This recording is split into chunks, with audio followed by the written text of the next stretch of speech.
Buenas chicos, vamos a seguir con esta serie, ¿sí? Hablando de un poco de clases y como les prometí en el grupo, en este video les voy a mostrar algunos de lo que tengo escrito yo, como para que les refuerce un poco más el concepto y vean cómo se usa esto en casos reales, aunque muchos de estos proyectitos que tengo por acá son ejemplos chiquitos, digamos. Estos son mis repositorios, ¿sí? Y yo acá abrí, espérate, a ver, acá tengo, miren esto, por ejemplo. Vamos a ver. Este proyecto, que quién sabe cuándo lo tengo escrito, así que no le tengo mucha confianza, pero a ver, esperen un poquito. ¿Dónde está? ¿C? C más. Ahí está. Lo vamos a ver directamente acá en el online, en los repositorios, porque no tengo muchas ganas de bajarme todos los proyectos. No, no estoy en la laptop donde deberían estar, no sé si están, pero vieron qué cómodo esto, que yo los tengo en el repositorio y se los puedo mostrar tranquilamente al código, puedo navegar entre los archivitos y mostrarles cómo, este, bueno, lo que he ido haciendo, ¿sí? No necesariamente me lo tengo que bajar ni ocupar espacio en mi disco ni nada. Está bueno eso. Esto sí, lo hice hace un par de años. También para la clase, creo. O alguna vez fue una... Porque lo hice varias veces a esto. Este debe ser una de las veces que subí el problema del botón que yo les había dado en el principio. ¿Se acuerdan? El botón de presionar un clic, un doble clic o un clic largo. ¿Se acuerdan lo que les costó pensar esa lógica y qué complicado que quedaba? Imagínense si yo les digo, bueno, ahora quiero tres botones que hagan eso. ¡Guau! No, chao. Te pones a llorar, te abrazás a tu mantita y te pones a llorar en posición fetal en un rincón húmedo, ¿viste? O sea, porque decir no, no se puede hacer directamente. Ya escala en complejidad todo y queda un quilombo que después es imposible de seguir la lógica, ¿entendés? Es una cosa que no tiene ni sentido. Entonces, fíjense que este archivito acá, ni siquiera tengo que scrollear, esto es todo el código de mi ino, digamos, del archivo principal. Como estábamos trabajando en Arduino, seguimos teniendo esta cosa horrenda, .ino, pero no importa, porque este yo lo había hecho, me parece, con Visual Studio, cuando todavía el Visual Micro, ese plugin que yo les mostré, cuando Visual Micro era gratuito, digamos. Hoy lamentablemente no lo podemos usar porque Visual Studio es un lindo IDE, pero bueno, la verdad que Platformio con Code me ha sorprendido y tiene muchas cosas interesantes todavía por explorar, de hecho. La parte de testing está buenísima, esa que les comenté en algún video medio por arribita, pero esa parte está buenísima, me encanta. Ya lo vamos a explorar un poquito más. Bueno, sigo con esto. Miren cómo queda lo del botón. ¿Se acuerdan lo que tenían ustedes? ¿Qué tenían? 150 líneas y un quilombo. Bueno, miren cómo queda implementado lo mismo con el botón, pero con programación orientada a objetos, ¿no? Haciendo una clase que se llama button, ¿sí? Acá está el header, button.h. ¿Se acuerdan que yo tenía que incluir mi clase para poder usarla, como con cualquier librería, ¿no? Porque al final yo estoy escribiendo algo que es como una librería, funciona igual que una librería. De hecho, ustedes si a button.h, que ahora se los muestro, y button.cpp, que es donde está el código declarado en ese header, si ustedes lo zipean y lo suben a internet, ya cualquiera lo puede usar. ¿Está bien? Eh, Porque ustedes proveen métodos en su clase para que cualquiera pueda interactuar con objetos de esa clase. ¿Está?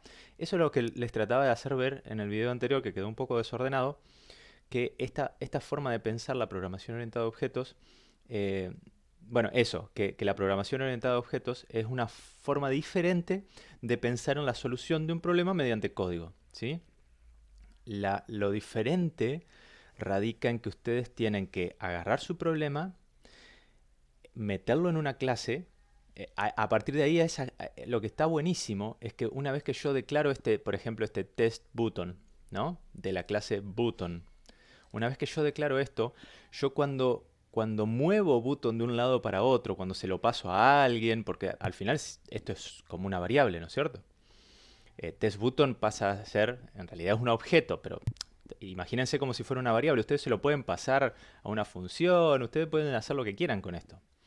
Y están pasando un montón de cosas a la vez, no solo un valor, sino un objeto de una clase entera que implica un montón de valores que son las propiedades, que son las variables que están adentro de esa clase, y un montón de métodos. O sea, ustedes están entregando funcionalidad, le están mandando funcionalidad a alguien. También le están permitiendo usar ciertas funciones que ustedes escribieron a través de la clase button. Ustedes los dejan usar esas funciones, ¿sí?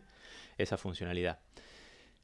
Entonces, fíjense lo simple que quedó. Lo único que hago es incluir button.h, que es donde está la declaración de mis métodos y mis variables públicas y todo eso que habíamos visto en el video anterior.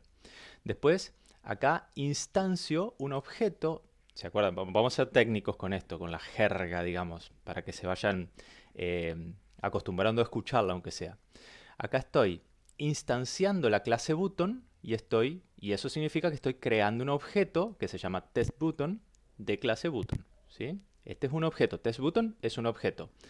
A partir de este objeto es que yo puedo usar los métodos de la clase button. Yo no puedo usar los métodos de la clase button así nomás. Yo tengo que declarar un objeto, ¿sí? Y acá abajo podría declarar otro, ¿sí? Yo podría poner acá button, test button 2 y asignarle otro pin, digamos, porque eso que le estoy pasando, por supuesto, ya lo deben haber adivinado, es el pin donde está enganchado el botón, ¿sí?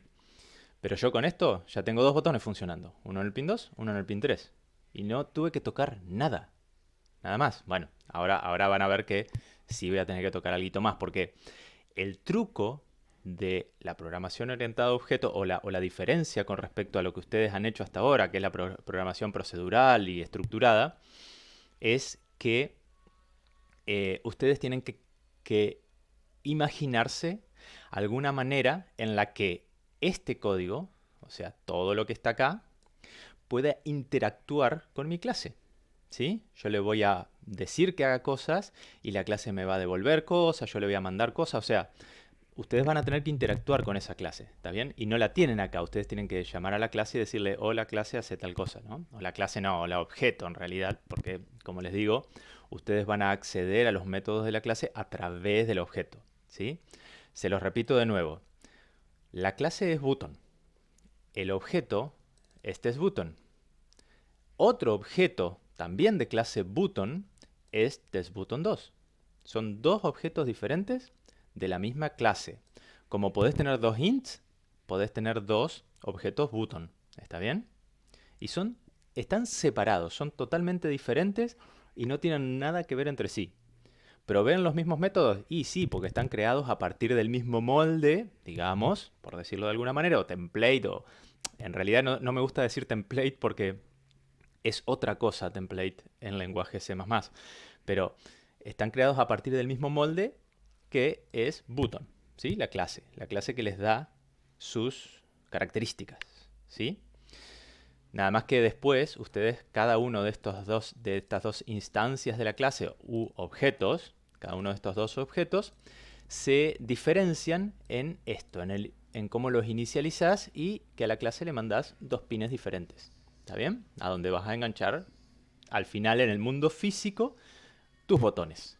¿Ok? Estas son las representaciones en código de una cosa en el mundo físico que son botones. ¿Está bien? Como les dije, muchas veces es muy fácil con microcontroladores hacer clases que representan cosas físicas. ¿Está bien? Un botón, un LED, un motor, qué sé yo, un sensor, ese tipo de cosas.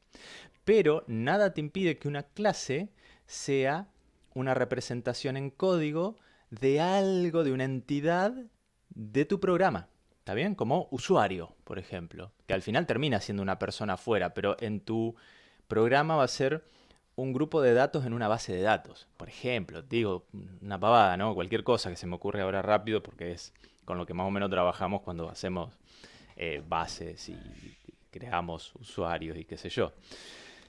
Pero bueno, en fin, no necesariamente tiene que estar conectado a algo del mundo real, ¿eh? Esto es simplemente es una les quiero tirar, les quiero decir algo y me salen palabras muy técnicas y no se las quiero decir todavía, hasta que no veamos un poquito más. Pero es una forma de meter adentro de una bolsa un montón de cosas, como les digo, funcionalidad, que son las funciones esas, los métodos que ustedes le meten a la clase, y propiedades, que son las variables que tienen las clases, dentro de un solo nombre, digamos, una bolsa así que ustedes la pasan, ¿eh? Button. La bolsa Button tiene todas estas cosas. Bueno, espero que eso quede claro. Se lo repito una y otra vez porque no es tan fácil de hacer clic en la cabeza para entender por qué todo esto. Bueno, vamos a sacar esto. Lo buenísimo es que ahora Bitbucket te deja editar así, como estaba haciendo acá. Te deja hacer código acá. Obviamente que incluso podés compilar, podés hacer de todo. Pero eso es con agregando estas pipelines y qué sé yo. Pero bueno, eso es como más complejo y la verdad que no nos sirve meternos en eso. Bueno, fíjense entonces lo que les decía, qué fácil que queda. Incluyo button.h. Entonces ya a partir de que yo hago el include ese, mi código ya puede usar button, lo reconoce como algo válido y sabe que eso existe. ¿Ok? Porque acá en button.h está declarado, ahora lo vamos a ver. Y después, ¿qué más hago? Bueno, el serial, nada, eso es simplemente login, como les digo, o debugging, simplemente para tirar datos en mi consola para ir viendo en el terminal, para ir viendo qué va pasando. Y después en loop, ¿qué hago? Llamo a una cosa de testButton, ¿sí? Acuérdense que testButton es mi objeto de la clase button, a partir del cual yo puedo ingresar y usar los métodos de la clase button. Y llamo a un método de la clase button que se llama refresh. ¿Ok? En loop, acá. Estoy todo el tiempo llamando refresh, refresh, refresh, refresh. Y después, ¿qué hago? Pregunto o le pido. Refresh es refrescar, ¿sí? Acuérdense que a mí me gusta poner las cosas en inglés porque a mí me queda muy cómodo. Siempre he trabajado en inglés y los nombres, como inglés es tan compacto y es un lenguaje lindo para usar con escritos técnicos, porque no tiene belleza literaria el inglés, o al menos yo no se la encuentro, o al menos el uso que yo le doy no es literario. Vieron que es bastante compacto para escribir ciertas cosas. Entonces me gusta cómo quedan los nombres de los métodos en inglés porque quedan bastante compactos, ¿sí? Acá en vez de get, yo lo que se me ocurre en castellano sería obtener. Y obtener es súper largo, para escribirlo una y otra vez es súper largo. Así que me gusta esto del get y set para algunas cosas. Y bueno, acá se ve que yo pregunto. Fíjense que queda bastante entendible también. Yo acá estoy refrescando el estado de botón, ¿sí? O sea, voy a la clase y le digo, che, fíjate si el botón fue apretado, seguramente, o algo así. Y acá yo le pregunto, che, button, dame tu tipo de interacción del usuario, digamos, de presión, ¿sí? Y si fue single press, o sea, un clic corto, me va a imprimir en la consola una presión simple ocurrió, ¿sí? Y antes se ve que lo concatenaba con los milis y qué sé yo, por los tiempos y qué sé yo, pero se ve que lo comenté. No era muy útil. Estas tres líneas son una pavada. Lo podría hacer mucho más cortito, pero lo hice así para mostrar, digamos. Después, de nuevo se lo pido, get press type, y le digo si fue double press, le pongo nada más, escribo double press, o sea, un doble clic. Y acá pregunto si fue long press, lo que me devuelve este método getPressType. Ahora lo que tenemos que hacer es ver qué hace getPressType y refresh, obviamente, ¿no es cierto? Y qué hace el constructor que estoy llamando acá. Entonces vamos a... Segundo, vamos a abrir este y vamos a abrir esto, ¿sí? Primero el H. Vamos a ver qué tiene el H. Así nos vamos... le voy a poner edit, así lo vemos más cómodo. Ahí está. Fíjense lo que tiene el H. más o menos lo que habíamos visto, ¿no? El if ndef, yo acá defino mi nombre cualquiera, una cosa cualquiera, ¿sí? Sigo más o menos la regla que habíamos dicho de ponerle guión bajo, el nombre de la clase, guión bajo h, ¿sí? Si no está definido lo defino, así no lo incluye dos veces a esto, desde dos lugares distintos. Y bueno, esto lo ponía automáticamente el Visual Micro, ¿sí? Y es simplemente porque hace mucho tiempo atrás, si vos estabas usando el framework de Arduino, digamos, menor a la versión 100, ¿sí? Este Arduino viene eh, ay, ¿de dónde venía? Sí, de Visual Micro. ¿Está bien? Visual Micro. Si estaba usando una versión de Arduino menor a la 100, hacía un include wprogram.h. ¿Está bien? Después eso se cambió a arduino.h, que es lo que nosotros conocemos, y ustedes no se preocupen, incluyan arduino.h, que nunca van a usar la versión menor a 100, porque eso es de hace años atrás, salvo que tengan una compu muy vieja que jamás haya actualizado el IDE de Arduino, ¿sí? Todo el framework, digamos. Ustedes no van a tener problema incluyendo arduino.h, que es lo que hicimos nosotros en nuestro ejemplo del otro día. ¿Está bien? Bueno, o sea, resumiendo, todo esto se resume a include arduino.h. Listo. No hagan todo esto, pues no tiene sentido. Esto sí va, obviamente. Esto ya hablamos porque era para que no se incluya dos veces, porque si no da un error de compilación. ¿Está bien? Allá abajo va a terminar el endif, obviamente. El endif de este. ¿Está bien? De este. If. ¿Mm? Bueno, y adentro de esto ya es lo típico, o sea, ustedes ya lo tienen que escribir casi sin pensarlo. If ndef, define y el endif. Y adentro meten su definición de la clase. Entonces, class button, que es como la quiero llamar, y ahí abro corchete, cierro corchete por acá abajo, punto y coma, ¿sí? Es una declaración de lo que tiene la clase. Privado. Privado va a tener, por supuesto, el pin. ¿Está bien? Es como lo vimos con el LED, ¿se acuerdan? Igual. Vamos a tener un pin que va a ser privado, que es donde yo voy a guardar el pin que me voy a mandar desde afuera cuando llamo. Ahí cerré ya, sí. Vamos a abrir acá. Cuando llamo acá, ¿sí? Le voy a mandar el pin 2 y yo me lo voy a guardar en la clase en guión bajo pin, que va a ser mi variable privada, ¿sí? Después, bueno, esto, qué tonto que soy. Me olvidé de que no habíamos hablado de máquinas de estado, ¿no? Porque esto usa una máquina de estado, que es la forma más fácil de hacer esto del botón.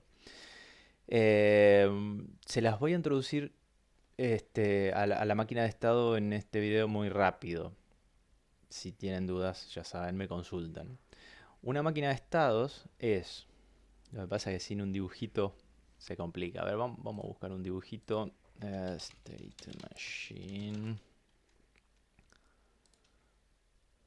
Acá, cualquiera de estos, ¿no? Fíjate, esto es una máquina de estados. Lo que ven en los circulitos son estados. Este está bueno también. Está bueno. Son estados, ¿sí? Por los que puede pasar un sistema. Un sistema, para que sea usado, para que una máquina de estado sea el modelo que ustedes pueden usar para resolver un problema con código, su sistema tiene que estar siempre en un solo estado. No puede estar en dos estados a la vez. ¿Está bien? Si está en un estado, no están los otros. Fin. Eh, entonces, fíjense, esta máquina de estados finitos la llaman en cualquier lado porque tampoco pueden ser infinitos los estados en los que puede estar la máquina. ¿Está bien? Y la máquina es su sistema. Fíjate que tenés los circulitos que son los estados por los que puede pasar la máquina. En este caso tiene solo tres, o sea, trabajando, en casa o en la cama. ¿Está bien? Y las flechitas indican cómo son los cambios entre esos estados. Muchas veces, acá, como ven, de la cama se despierta. Cuando se despierta, se cambia estado en casa, home. ¿Está bien? Esa es la condición para cambiar del estado este a este. De bed a home. La condición es que ocurra esto. Esto en general es como un evento que ocurre. ¿Está bien? Esto es despertarse.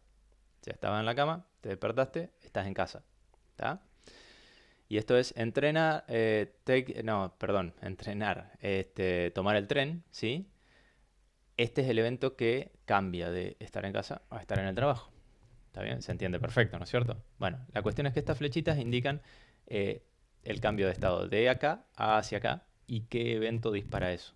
¿Está bien? No necesariamente tiene que ser así como una cadenita, que de acá pasa acá, de acá pasa acá, de acá pasa acá, de acá pasa acá. ¿Está bien? Esto puede haber, eh, este estado puede relacionarse con este a través de otro evento, digamos que una bed y work, ¿sí? No hay problema. O miren este, por ejemplo, ¿ven? Hay diagramas de estados que son un poquito más complicados. Pero esto es muy simple de hacer en código, eso es lo bueno. Fíjense que acá hay un estado que vuelve a sí mismo. ¿Está bien? También puede pasar eso, no hay problema. Este estado puede pasar acá, este estado puede pasar acá, o puede pasar así,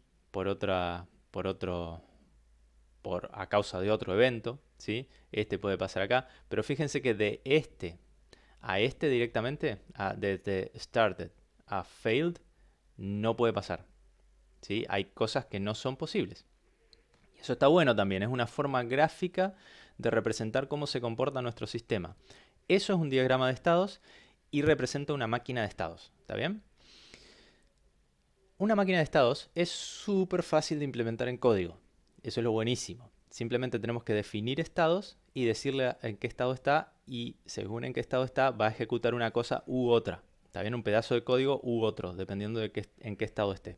Y va a estar verificando que no ocurra el evento que lo hace cambiar de estado. Yo sé que está un poco enredado eso, pero ya lo van a ver. Bien, ¿a qué venía eso? Esa introducción a la máquina de estados. A que lo del botón yo lo hice con una máquina de estados. Y mis estados eran idle, que es esperando que alguien presione. Primera presión, digamos, cuando se detecta el primer clic. Haciendo el debouncing de la primera presión, ¿sí? O sea, el antirrebote. Espera en el tiempo ese de antirrebote de la primera presión. En el tiempo de antirrebote de la segunda presión, esperando que se suelte la primera vez que hicieron clic, esperando el segundo clic, esperando que se suelte el clic largo y esperando porque se suelte el segundo clic, digamos. Que hicieron clic y todavía lo están apretando y todavía no lo soltaron. ¿Está bien? Todos esos son mis estados. Fíjense que yo hice un enum, ¿sí? Donde puse mis estados. Esto es privado. ¿Ven? Privado de la clase. Tengo el pin y tengo mis estados en lo que puede estar el sistema. Supongo que se acuerdan cómo es un enum, pero el enum pasa a ser un tipo de dato creado por el usuario. Y acá yo declaro que state con minúscula es una variable de tipo states con mayúscula, que es mi enum. ¿Está bien? State puede tener cualquiera de estos ints al final, cualquiera de estos estados, ¿sí? A state yo lo puedo hacer igual a idle, o a the bouncing first, o a first press, o a alguno de estos, ¿está bien? Eso es lo que va a tener state. State también es privado. Después tenemos estas dos variables long que son para los milis, para el debouncing, ¿sí? Para el, ¿cómo es? El antirrebote. Los inicios del tiempo en el que empiezo a contar mi antirrebote. Después tengo como público, tengo otro enum que se llama pressTypes, ¿sí? Y donde tengo estos tipos: no press, single press, double press o long press.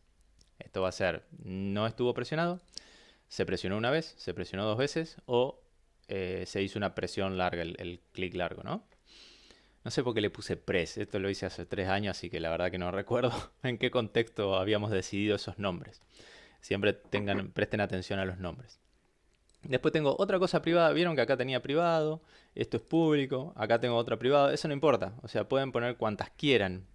Mientras los ayude a organizarse, está bien.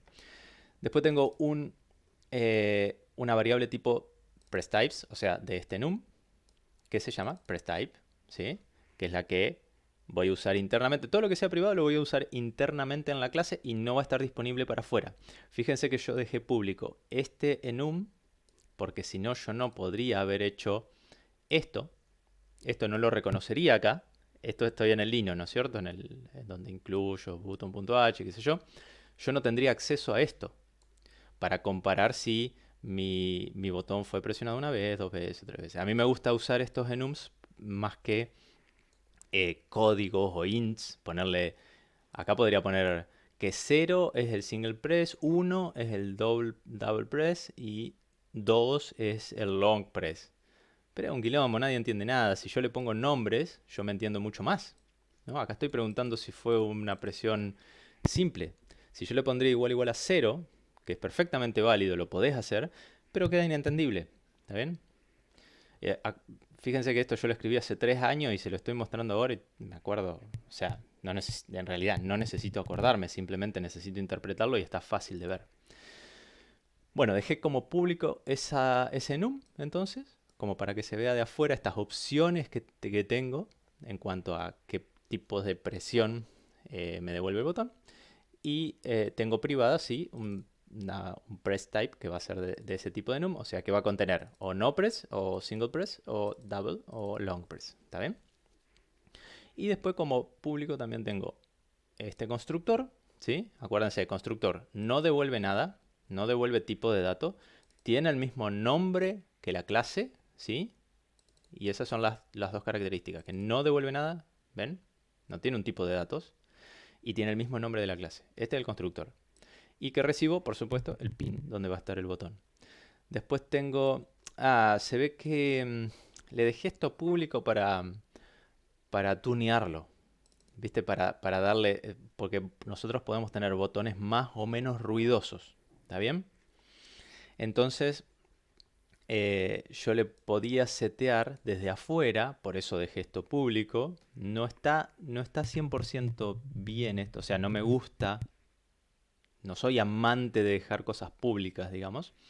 Pero bueno, en este caso se justifica porque cuando yo esté usando esta clase debería saber qué es esto y no setearlo a 0, por ejemplo. O sea, que haya dejado público esto significa que esto va a ser el tiempo en milisegundos que yo voy a esperar por el rebote del botón, ¿no? El antirrebote va a esperar por este tiempo. Y yo lo puedo setear desde afuera. Entonces yo le podría poner 14 segundos de antirrebote. Una pavada, pero ¿podría? Sí, podría. O sea, podría mandármela si no estoy atento a lo que estoy haciendo. En realidad lo que necesito de tiempo de antirrebote serán 20 milisegundos, una cosa así, ¿no es cierto? Pero puedo tener botones más ruidosos, por eso lo dejé para que se pueda setear desde afuera. También le dejé como variable para que se setee desde afuera pública, aunque yo no lo uso acá, ¿sí? Pero si quisiera podría poner, por ejemplo, acá, a ver, vamos a editar, podría poner aquí, a ver si entienden, pero che, que no me lo toma como C. Ahí está. Aquí podría poner, por ejemplo, test button, ¿sí? Punto the bounce, creo que le puse time, no me acuerdo cómo era, ¿eh? Esto no va a tener IntelliSense, pero así, sí, así. Era así, me parece. Igual 200. ¿Sí? Y yo estoy esperando 200 milisegundos, un botón que es una porquería. Estoy esperando la quinta parte de un segundo para que deje de hacerme ruido con el rebote. ¿Ok? ¿Sí? Esto no está del todo bien porque si yo acá me la mando y le pongo así, esto anda, o sea, lo acepta igual, ¿sí? Y me va a esperar no sé cuánto, todos estos milisegundos, o sea, que son varios segundos, para que el botón deje de rebotar, digamos, y mientras no está detectando otros clics, ¿está bien? Así que en ese sentido está mal y ya les digo cómo se soluciona eso. Bueno, y dejé también este long press time milisegundos, que seguramente es cuánto quiero que sea la presión larga. O sea, a partir de qué tiempo que vos tengas apretado el botón se considera una presión larga. ¿Un segundo? ¿Medio segundo? ¿2 segundos? No sé. Bueno, también lo puedo configurar desde afuera. Ven que por eso dejo públicas estas cosas. Y bueno, este también, el delay de la presión doble es cuánto dejo abierto. O sea, yo hago el primer clic, ¿no? ¿Y cuánto espero por el segundo clic para que sea un doble clic? ¿Está? ¿Espero cuánto? ¿Medio segundo? Nada menos. 200 milisegundos, 300 milisegundos para detectar el segundo clic. Si vos lo apretaste más allá de esa ventana que vos abrís una vez que soltaste el primer clic, se considera que fue un simple clic. O sea, vos detectás que apretaron la primera vez el clic. Lo soltaron y ahí empezás a contar tiempo. Si dentro del medio segundo que ocurre después de eso, de que vos soltaste el primer clic, no te apretaron otra vez, es porque ya es un simple clic. Ya está. ¿No? El doble clic es rápido. Si vos no lo hiciste dentro de una ventana que yo te abrí de tiempo ahí, ya no lo considero doble clic. Eso es lo que hace esta variable. Después tenemos refresh, los dos métodos, ¿no?, públicos que vimos que usaba, getPressType y refresh. ¿Está bien? Entonces vamos a ver qué hacen esas cosas. No lo vamos a ver con demasiado detalle. Yo creo que esto está público, así que de últimas horas también les paso el link a este repositorio y se lo pueden clonar si quieren verlo. Aunque tengan en cuenta que lo hice hace 3 años, así que seguramente es mejorable, obviamente. Cualquier cosa que yo haya escrito no me hago cargo de ninguna cosa que yo haya escrito hace 6 meses. Y esto está hace 3 años, así que imagínense. Así que bueno, nuestro button CPP, ¿sí?, que es la parte de la implementación de todas las cosas que declaré en button.h, ¿sí?, todo lo que estaba acá, los métodos más que nada, tienen que estar declarados en button CPP.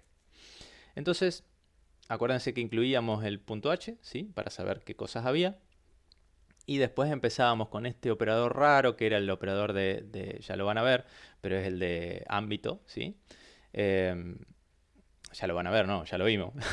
De ámbito, yo declaraba que el método button, o sea, el constructor de la clase button, que no devuelve nada, porque acá adelante si no tendría que tener el valor que devuelve, como acá ven, void, por ejemplo, que no devuelve nada y que acepta pin, ¿qué hace? Bueno, me guarda en el pin interno mío, ¿sí?, el privado, el valor de pin que yo le mandé. O sea, en este caso era 2. Yo le mando 2 y el tipo agarra y me lo guarda en pin, que es algo privado de la clase. A partir de ahí, mi clase ya sabe que el pin al que está conectado el botón es el 2. ¿Sí?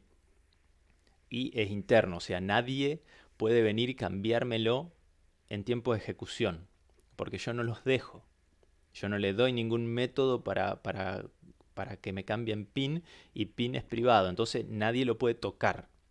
Esa cosa ya la vamos a ver, pero les digo, la palabra técnica se llama encapsulamiento. ¿Está bien?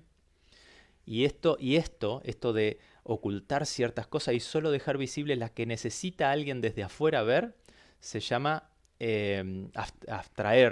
abstracción, digamos. Ustedes al que está afuera le dejan una interfaz súper simple, ¿sí?, para 2 o 3 métodos nada más, para tocar, no mucha cosa.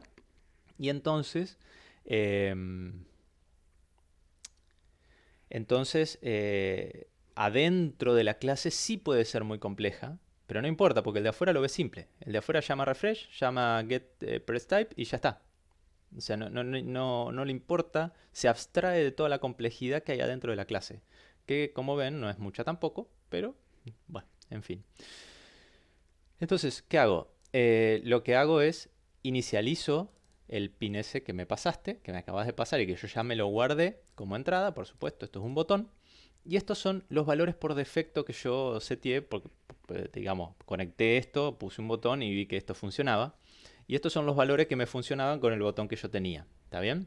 Acuérdense que estos tres, a pesar de que yo acá les doy un valor inicial, después los puedo cambiar, porque estas tres variables son públicas. Es lo que acabamos de ver, yo las dejo públicas. Si vos necesitas tunear esto para tu botón particular, porque es más ruidoso, porque es más lento, porque no sé qué, o porque tenés ganas, lo podés hacer desde afuera. Esa es la ventaja de dejar públicas algunas cosas. La desventaja es que, como yo las dejé así públicas derecho a las variables, cualquiera, como les mostré, cualquiera puede ponerle cualquier bolazo y esto va a seguir funcionando y va a funcionar mal. Y va a funcionar mal porque vos te la mandaste, no porque este código funcione mal. ¿Está bien? Bueno, entonces le doy 100 milisegundos de antirrebote. El long press va a ser a partir de un segundo. O sea, si yo tengo presionado un segundo o más, esto va a ser considerado un long press, o sea, un clic largo. Y el tiempo que yo te dejo para que vos hagas el segundo clic, a partir de que soltaste el primer clic, son 200 milisegundos. ¿Está bien? Esa es la ventana de tiempo que te dejo. Y por supuesto, tengo que inicializar el estado de mi sistema. Acuérdense que esto es una máquina de estados. Entonces tengo que inicializar el estado de mi sistema en algún estado. ¿Y en cuál estado lo inicializo? En idle, que yo había definido como haciendo nada. Esperando. Idle es al pedo, sería en criollo. Sería estar sin hacer nada. ¿Ok? Así que esperando. ¿Está bien? Ese es el estado inicial. Entonces, fíjense cómo lo uso yo esto. Cada vez que yo entro al loop, llamo refresh. ¿Está bien? ¿Qué hace refresh? Vamos a ver qué hace refresh. Refresh, ¿qué hace? Acá tengo refresh, que es un o sea, me devuelve nada y se ve que hace alguna cosa y no recibe nada tampoco, porque hace alguna cosa interna de la clase para refrescar el estado de ese botón. Entonces, ¿qué hago? Hago un switch. ¿Y un switch sobre qué? Sobre state. ¿Y qué era state? Y donde tengo el estado actual de mi sistema. En este caso, inició como idle. ¿Ok? O sea, haciendo nada. Entonces, si está idle, ¿sí? Si está idle, que va a ser el caso en el inicio cuando esto arranca, ¿qué dice? Que press type sea igual a no press. Press type es el, el tipo de clic que detectó. ¿Ok? Y como está simplemente esperando la nada misma, esperando un clic, digamos, en este estado, lo que hace es dejar grabado en esta variable de la clase que es pressType, que si no se acuerdan es de tipo pressTypes, ¿sí? pressType es de tipo pressTypes y pressTypes puede tener cualquiera de estos cuatro valores. No hubo clic o simple clic o doble clic o long clic. Eso es todo. Entonces pone esa variable interna como que no hubo clic, por supuesto, recién arrancó, está esperando el clic y pregunta, obviamente como está esperando el clic, pregunta, hey, ¿hicieron clic? Entonces, si hicieron clic, fíjate lo que hace, cambia de estado, al state, que es mi variable interna de la clase privada, que guarda el estado actual, lo cambio a ¿cómo se llama? Esperando por el antirrebote, digamos, en el tiempo de antirrebote. ¿Está bien? Va a estar eso. El primer clic. ¿Está? Y seteo, por supuesto, al milis actual, el tiempo, start de bounce in milis, que es una variable privada de la clase también. ¿Sí? O sea, ¿se acuerdan para qué, no? Para comparar con el milis, a ver si ya pasó el tiempo de bouncing y qué sé yo. De bouncing le digo yo al antirrebote, disculpen. Y listo, ¿está bien? ¿Qué hago si, porque, a ver, esto se puso en estado de, haciendo el debounce del primer clic, ¿ok? Se puso en ese estado. Entonces, ¿qué pasa afuera de esta clase? Y esto hizo break y se fue, ¿ok? Nada más, no hace nada más acá adentro. El button refresh no hace nada más. Entonces, ¿qué hago acá? ¿Sí? Pregunto, ¿sí fue single press? No. ¿Sí fue double press? No. ¿Sí fue long press? No. Porque estaba esperando. Entonces hago refresh de nuevo y hago refresh de nuevo y hago refresh de nuevo y hago refresh de nuevo. ¿Hasta cuándo? Hasta que haya un clic. ¿Está bien? Cuando haya un clic va a pasar esto.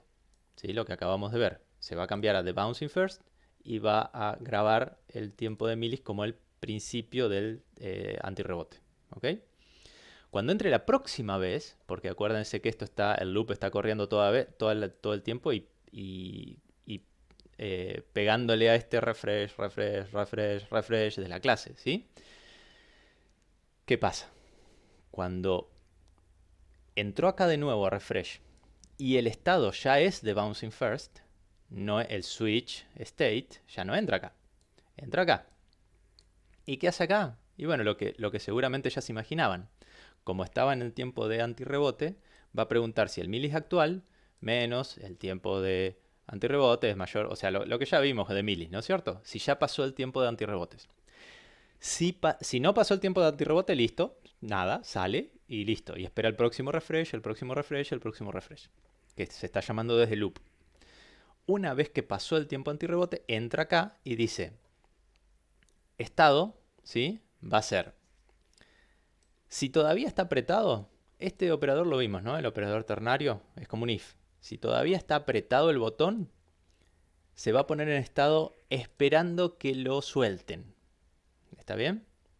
Y si no, se va a poner en estado idle. ¿Ok? Y listo. Y se va. Y no sé si tiene mucho más sentido seguir por todos los estados, pero lo que hace cada estado es verificar si debe cambiar de estado. Por eso, fíjense que todos hacen lo mismo, ¿no? Tienen un if en algún momento, ¿ven? Esto. Tienen un if. Todos los estados. ¿Por qué? ¿Por qué? Porque necesitan saber si cambiar de estado. ¿Está bien? Cada estado necesita saber si se cambió ese estado. Y cada uno hace lo que tiene que hacer ese estado tiene que ejecutar cierta cosa y cada estado, bueno, ejecuta lo que tiene que ejecutar y está esperando para cambiar de estado. Eso es todo. ¿Sí?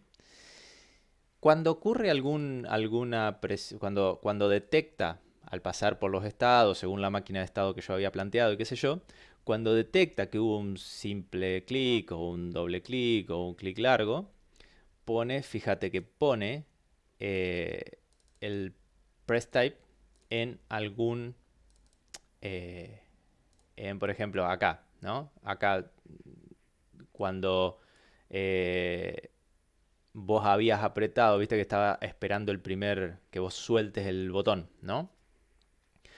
Cuando vos lo apretaste por más tiempo eh, que el tiempo ¿cómo es? Que yo le marqué que era de un segundo de presión larga, ¿sí?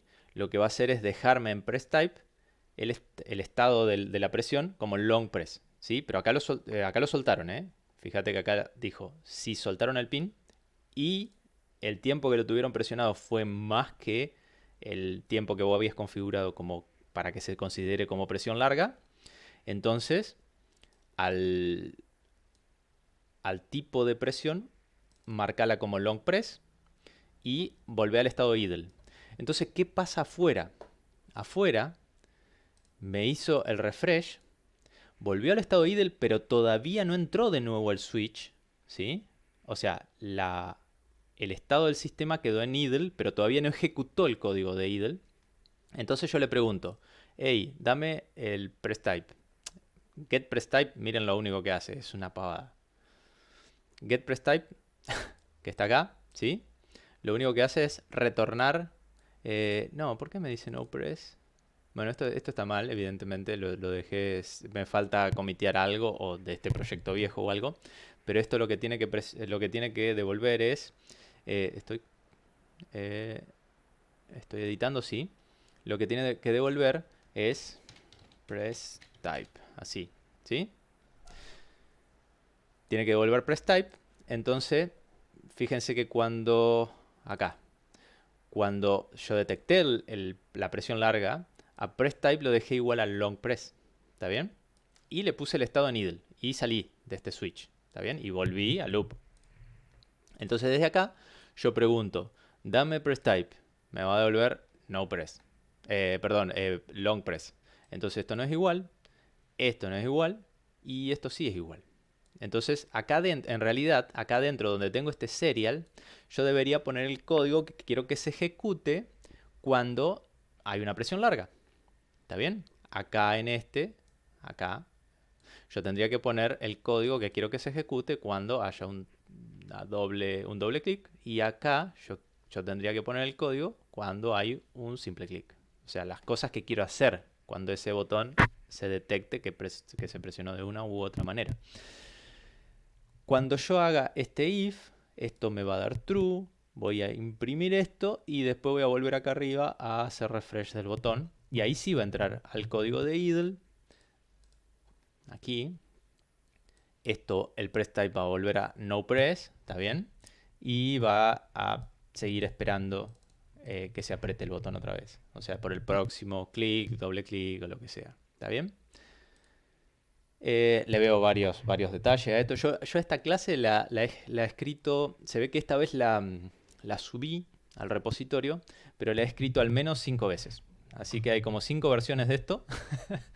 Y bueno, ya hablé demasiado. Les voy a mostrar las otras cosas en otro video. Les voy a hacer otro video para que no se haga tan largo y no tan pesado de subir también. Y no tan pesado de mirar. Les voy a hacer otro video con las otras clases que he hecho. Y de hecho les voy a hacer, porque creo que la tengo en la otra notebook, otra versión de este, que está un poco mejor, me parece a mí. Me parece a mí. Así que les corto por acá.